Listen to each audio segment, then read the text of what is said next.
Aujourd'hui, on va parler d'un secret bien connu des riches, mais que trop peu de gens s'appliquent. Il s'agit de l'investissement en bourse.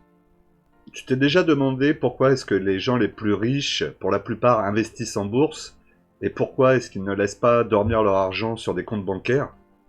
Et surtout, pourquoi toi tu devrais faire pareil? Dans cette vidéo, je vais te montrer pourquoi est-ce que les riches investissent autant, pourquoi ce n'est pas réservé qu'aux millionnaires, comment toi aussi tu peux commencer simplement. Reste bien jusqu'au bout, parce que je vais te donner une stratégie concrète pour débuter. En plus, j'ai une surprise à la fin pour toi. D'ailleurs, dis-moi dans les commentaires, as-tu déjà investi en bourse ou pas encore? Bonjour, c'est François de Stratégie Bourse, et nous allons voir ensemble pourquoi les riches investissent en bourse et pourquoi toi aussi tu devrais. Dans un premier temps, l'argent qui dort, c'est de l'argent qui perd de la valeur. Avec l'inflation, garder de l'argent sur un compte courant ou un livret A, c'est perdre de l'argent sur long terme. Exemple, avec 1000 euros, si tu les laisses sur un livret A, au bout de 10 ans, tu auras l'impression que les 1000 euros ont grossi, mais en fait, par rapport au pouvoir d'achat, tu auras perdu de l'argent. La réalité, c'est que tes 1000 euros, ils ne représenteront plus que 950 euros, par exemple. Tu pourras acheter que pour 950 euros de produits. Même si, sur le papier, tu verras 1100 ou 1200 euros. L'inflation est plus forte que les livrets, et c'est pour ça que tu perds de l'argent. Une inflation à 4 ou 5%, un livret A à 2 ou 1,5, forcément, tu vois que chaque année, tu vas perdre de l'argent. Ensuite, évidemment, on a l'effet boule de neige. Très important, l'effet boule de neige, avec les intérêts composés. Et ça, les riches savent très bien à quoi ça sert. Ils savent que s'ils mettent leur argent dans un bon investissement, ils auront des retours derrière et qu'ils vont pouvoir commencer à créer leur boule de neige. Imagine une boule de neige en haut d'une montagne. La montagne est là, la boule de neige va descendre la montagne, et à fur et à mesure qu'elle va descendre la montagne, la boule de neige va grossir, grossir, grossir pour arriver en bas et avoir une énorme boule. Et ben, ça va être exactement pareil avec ton argent. Elle va partir du haut et petit à petit, à force de rouler, de descendre, elle va grossir et l'argent va grossir, grossir, faire de plus en plus de petits, que ces petits feront d'autres petits, et ainsi de suite. Et c'est comme ça que tu vas avoir cet effet d'intérêt composé et d'effet boule de neige. Exemple, si vous investissez 5000 euros en bourse avec un taux moyen de 8%, au bout de 20 ans, ça peut devenir 23 000 euros. Ça vaut le coup quand même de faire ces efforts-là. La bourse, ça rapporte plus que l'immobilier, malgré ce que beaucoup de gens pensent, ou évidemment qu'une épargne classique. En moyenne, le marché sur long terme a un rendement entre 7 et 10%, comparé à de l'immobilier qui va avoir un rendement plus aux alentours de 2, 4, 5%, en locatif évidemment.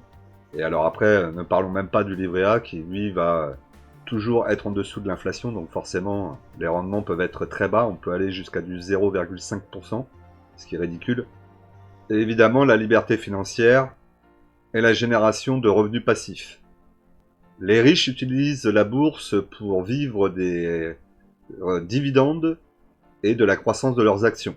Warren Buffett, par exemple, l'un des plus connus, touche un tout petit salaire, mais par contre touche des millions en dividendes. Alors voyons quelques idées reçues, malheureusement que tout le monde a, et essayons de voir comment on peut résoudre ce problème. Il faut être riche pour investir en bourse. Évidemment que non. D'ailleurs, n'hésitez pas à aller voir ma vidéo qui vous explique comment est-ce que vous pouvez investir avec un petit budget. Je vous la mets ici en description, n'hésitez pas. Mais évidemment que non. Aujourd'hui, vous avez des brokers qui sont tout à fait accessibles avec 50 euros. Je crois même qu'il y en a certains qui sont encore moins que ça. Vous pouvez commencer à investir en bourse à partir de 1 euro. Alors évidemment, il faut quand même que la somme représente quelque chose. En dessous de 50 euros pour acheter une action, pour investir sur une action, ça peut aller, ou sur un ETF. 1 euro, si vous investissez 1 euro par mois, vous doutez bien que vous n'allez pas avoir quelque chose d'extraordinaire à la fin. L'objectif, c'est quand même de se créer des revenus passifs, ou en tout cas des revenus qui vont pouvoir peut-être se compléter à votre salaire actuel ou à votre retraite. Donc dans cette idée, il faut quand même y investir au minimum. Je dirais que le minimum du minimum, c'est 50 euros évidemment. Et dans ce cas-là, on n'investira que sur un seul actif. Ensuite, on va avoir évidemment le c'est trop risqué, je vais tout perdre. Évidemment, sachez qu'en bourse aujourd'hui, au-delà de 15 ans, déjà sur 15 ans, vous êtes à 98% de chance de ne rien perdre. Et à partir de 20 ans, vous êtes à 100% de chance de ne rien perdre de votre investissement. Au pire, vous serez à zéro, ce qui est peu probable, surtout sur 20 ans.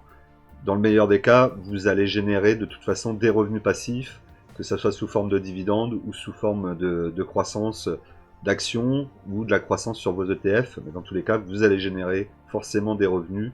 Et sur 20 ans, vous aurez forcément un bénéfice très important à la fin et avec un moindre travail. Je n'y connais rien.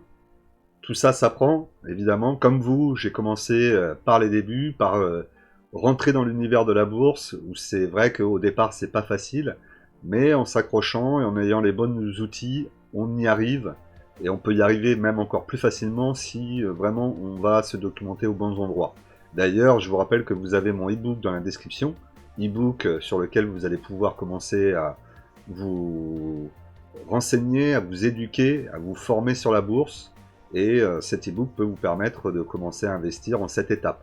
Donc n'hésitez pas à aller le télécharger si ce n'est pas encore le cas.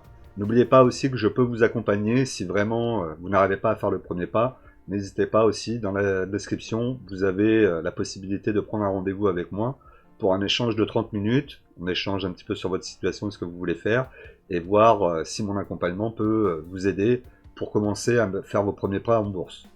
Imagine juste aujourd'hui si tu avais investi dans les VMH il y a 20 ans, ou Air Liquide, ou Total Energy, les plus-values que tu aurais déjà et les rendements que tu pourrais avoir sur tes actions. Donc vraiment, passe à l'action rapidement, n'attends pas.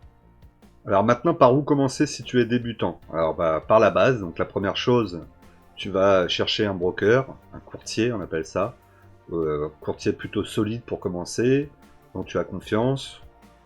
Alors on va éviter tout ce qui est banque physique, c'est vraiment à bannir puisque généralement c'est ceux qui ont les frais les plus importants.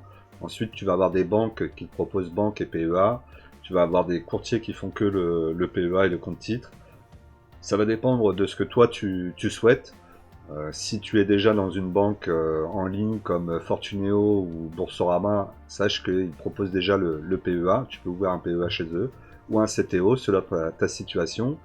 Évidemment, si tu es à l'étranger, dans les dom-toms, en Nouvelle-Calédonie, ou en Belgique, ou je ne sais pas, en Suisse, ou aux États-Unis, pourquoi pas, et que tu regardes cette vidéo, déjà, n'hésite pas à me mettre un petit commentaire pour me dire où tu es, ça m'intéresse si tu es à l'étranger.